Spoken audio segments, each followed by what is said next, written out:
आज हम करेंगे क्लास फिफ्थ की यूनिट नंबर 4 की worksheet number 12 which is on properties of division of fractional numbers. ये जो एक्सरसाइज मैं ले रहा हूँ ये डीवी स्कूल्स में जो बुक्स लगी हैं ये उनमें से एक्सरसाइज है। तो चलो शुरू करते हैं। अब पहली प्रॉपर्टी क्या है कि अगर फ्रैक्शन को हम डिवाइड करें फ्रैक्शन से ही तो फिर आंसर क्या आता है।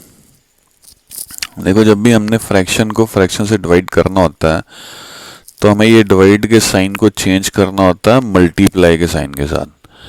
तो उसको जब हम चेंज करेंगे उसके लिए क्या करना होता है, जब यहाँ पे मल्टीप्लाई का साइन होता है तो उल्टा पुल्टा करना होता है।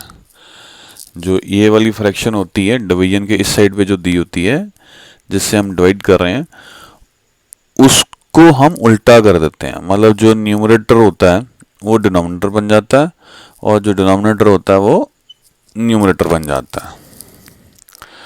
तो अब जब ये हो गया, मल्टीप्लिकेशन का साइन आ गया, तो उसके बाद अब आपके पास तो काम आसान हो गया।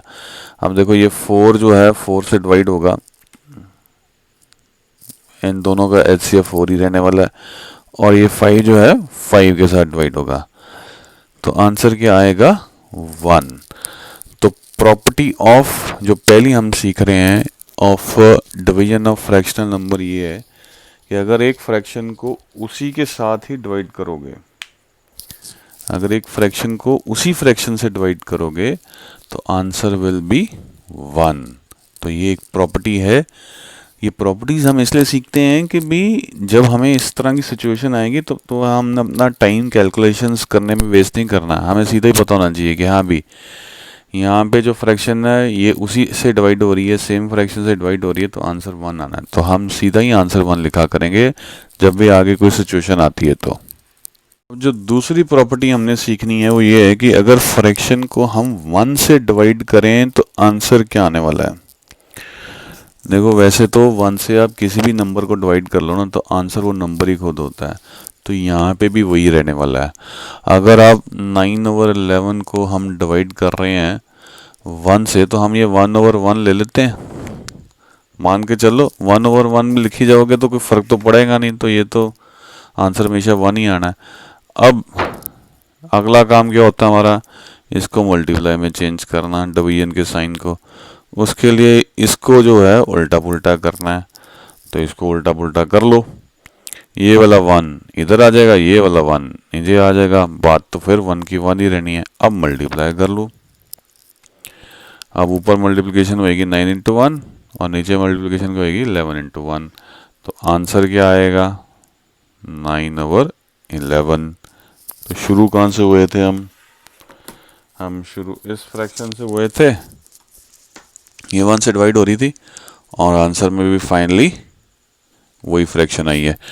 तो सेकंड प्रॉपर्टी जो अब हमने सीखी है वो ये है कि भी किसी भी फ्रैक्शन को अगर हम 1 से डिवाइड करेंगे तो आंसर क्या आने वाला है, वो फ्रैक्शन खुद ब खुद।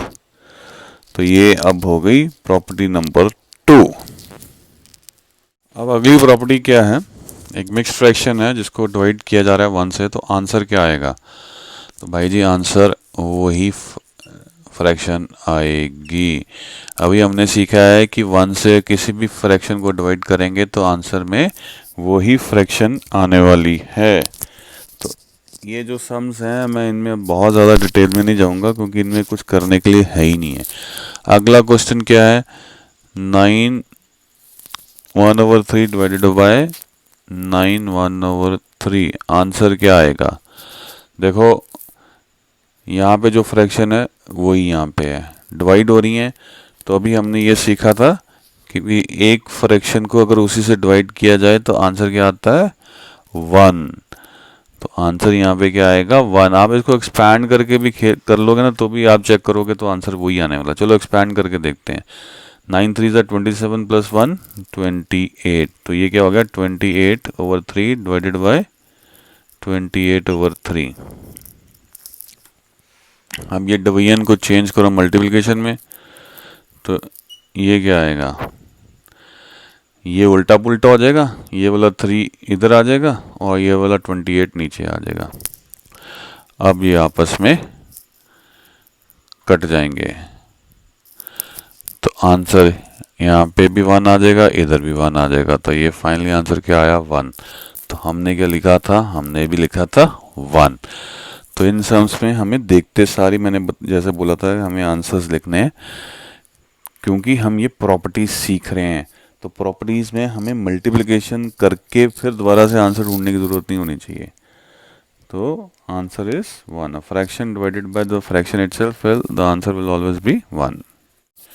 अब अगली जो प्रॉपर्टी है कि अगर हम 0 को डिवाइड करें विद एनी फ्रैक्शन तो answer will always be a 0। अब इसको आप करके देख लो।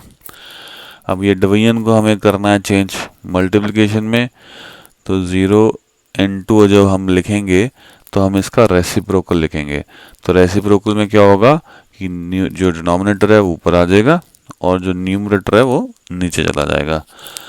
तो इस फ्रैक्शन का रेसिप्रोकल क्या आया? 5 आया। तो 0 into 5 क्या होता है? 0। So any